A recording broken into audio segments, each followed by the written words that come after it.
listeners, welcome back to Anti-War Radio, Chaos 92.7 FM in Austin, Texas.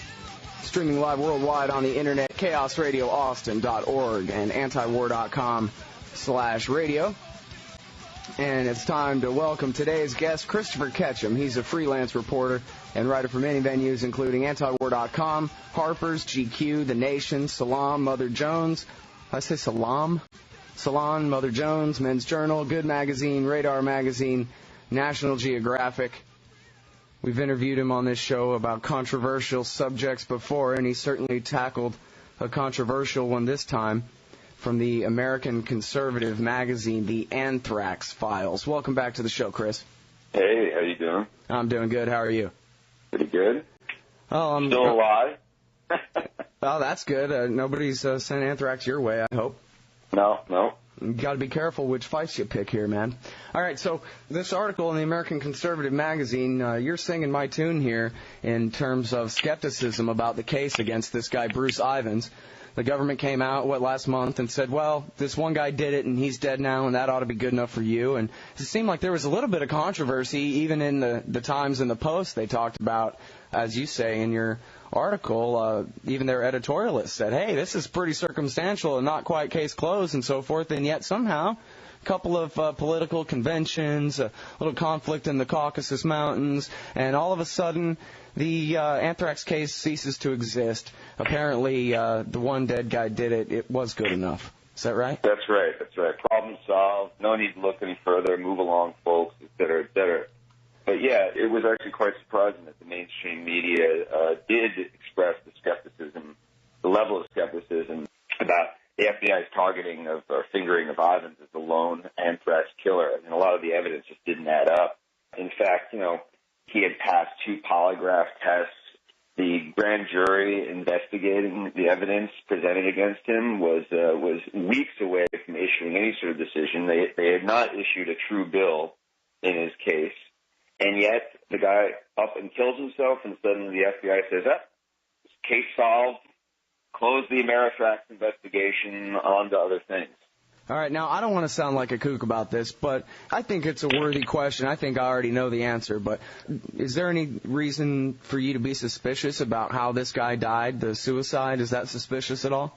I mean, that is a way to, a lot of times if you're a hitman, you try to murder somebody, make it look like a suicide, right? That's how it says on Hollywood movies. Yeah, one source wrote me saying, Chris, look into the whole idea. He died from a prescription painkiller, Tylenol of codeine. It's a quite common painkiller.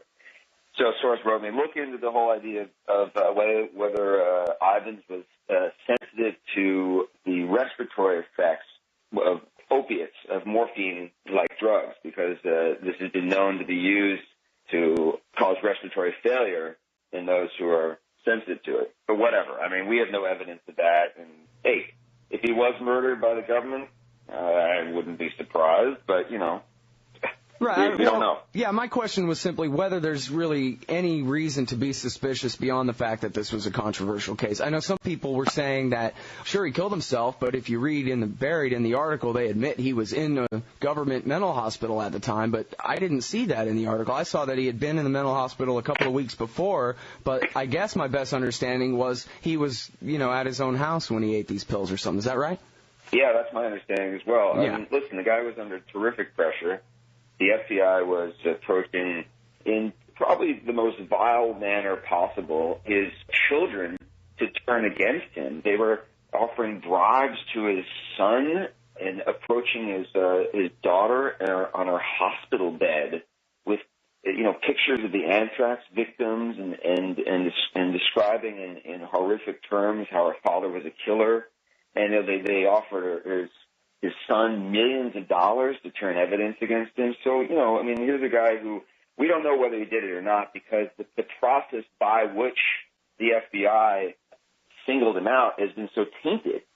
So it's like the evidentiary process has been shattered here.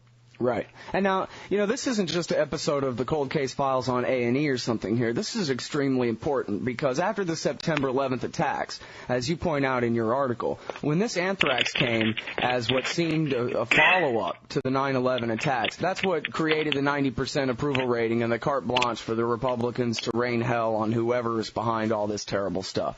Yeah, that's right. The anthrax attacks came at a very opportune moment in terms of the reactionary forces that were rising in the United States at the time, of pushing, the Patriot Act, pushing a massive increase in funding to the military-industrial complex, pushing the war, the invasion of Afghanistan, prepping the American public for the invasion of Iraq by making the false connection between the anthrax attacks and Saddam Hussein.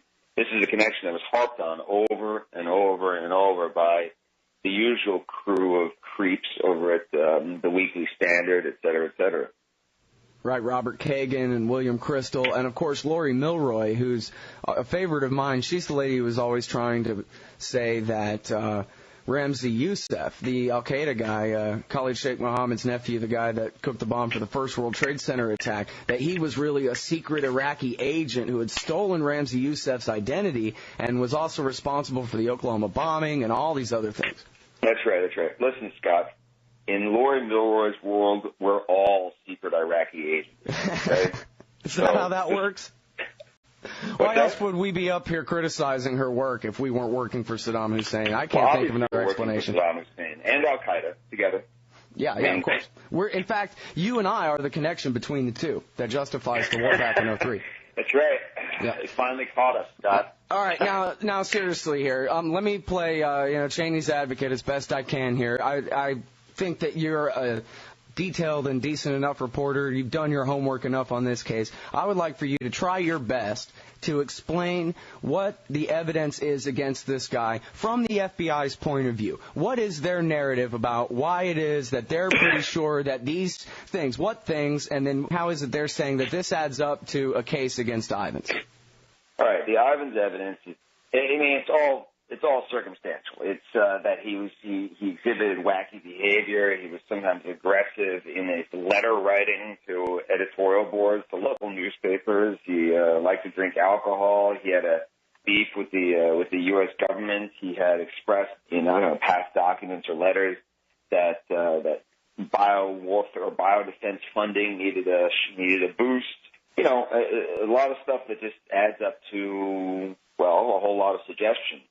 He had apparently once been obsessed with a sorority in the same area of Princeton where the letters were sent, but he was obsessed with this sorority 27 years ago. So, again, it's a very fragmentary evidence that, there was for example, no DNA connection was made between the anthrax that he handled and the anthrax in the letters, which, of course, that's the heart and soul of the evidence that should have been presented. And meanwhile, there are whole portions of the FBI file against the guy that have not been declassified, so we don't know the whole story. So, again, it's fragmentary, perhaps contradictory, certainly circumstantial. And, as even the New York Times noted, some of the various mainstream papers noted, it doesn't have the kind of weight that you'd expect the FBI to bring to bear on a case that's as important as this one. Mm-hmm. Well, they spent so much time blaming innocent people. Surprised they didn't blame Richard Jewell for this one. I don't know. Yeah. Okay, so there's this New York Times article from the other day. You talked with Francis Boyle for this article you wrote. There's this New York Times article, I guess a couple weeks back now, where they talk about doubts in the case. While ridiculing anyone who has doubts, they detailed them throughout the article, including what apparently some very qualified scientists find themselves being very skeptical when the FBI claims that they're somehow by some natural process, perhaps magic or perhaps some scientific thing that they've never observed before, this anthrax was able to spontaneously create a coating of silica so that it would be aerosolized. And the scientists there are saying that, well, the FBI agents are saying, well, we've been able to recreate, how he did all this and everything. And then when somebody asked, well, what about the silica? They said, well, we're pretty sure it just happens that way, that sometimes anthrax grows silica on it or something. They're just leaving it at that.